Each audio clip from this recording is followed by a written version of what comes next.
महिनाभरात दिल्लीमध्ये मोठ्या उलाढाली होणार असल्याचं शरद पवारांनी सांगितल्याचं शेकापचे नेते जयंत पाटील म्हणाले।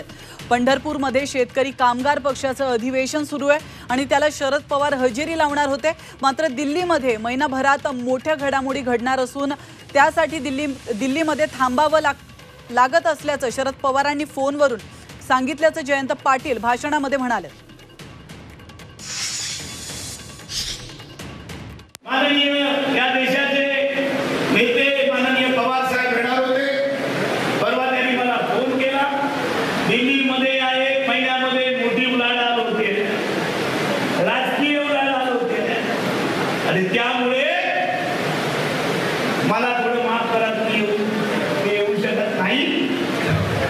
मी बोललो तुम्ही सरकार